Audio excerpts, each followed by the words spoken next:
Je suis ravi d'avoir pu rencontrer le président de la métropole. À la Fondation Abbé Pierre, on a un axe vraiment autour de la lutte contre le mal-logement, contre la pauvreté. Et il y a des enjeux très importants que l'on porte au niveau de l'État. Mais on est convaincu qu'on ne sortira pas du problème du mal-logement, 4 millions de mal-logés en France, de la pauvreté, 9,3 millions de ménages pauvres en France aujourd'hui, sans compter tous ceux aujourd'hui qui ont peur de basculer ou qui voient leurs ressources fondre comme peau de chagrin et qui ont peur de se retrouver en situation de précarité. On sait très bien qu'on va avoir besoin de tout le monde. Et ici, à la métropole de Lyon, il y a aussi une caractéristique, c'est qu'on a une collectivité qui à la fois a les compétences de toutes les collectivités, mais a aussi la compétence de l'action sociale.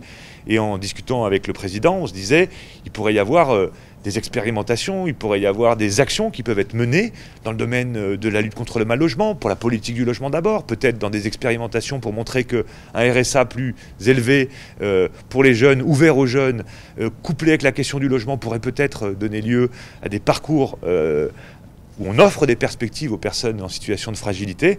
On a commencé à discuter de différentes possibilités. Maintenant, il faut travailler et puis se retrousser les manches. Je souhaite remercier la Fondation Abbé Pierre et tous ceux qui s'investissent, militants pour lutter contre la pauvreté. C'est d'ailleurs une journée importante de lutte contre la misère. Et puis c'est important pour porter nos sujets. Nous allons par exemple au 1er janvier mettre la gratuité des transports en commun pour les plus démunis. Nous voulons faire quelque chose pour les jeunes sous forme d'un RSA. Pour l'instant, le gouvernement le refuse. Donc nous allons travailler avec la Fondation Abbé Pierre, avec un certain nombre d'interlocuteurs pour voir comment on peut aider quand même cette population jeune qui aujourd'hui est délaissée avec une première enveloppe de 10 millions d'euros.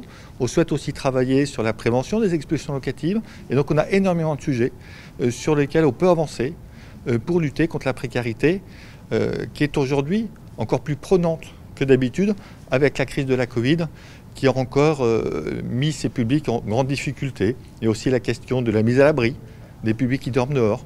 Pendant ce couvre-feu, il faut arriver à trouver des solutions. Et donc, il faut naturellement, en lien avec l'État, qui doit prendre toute sa part, qu'on puisse avancer ensemble.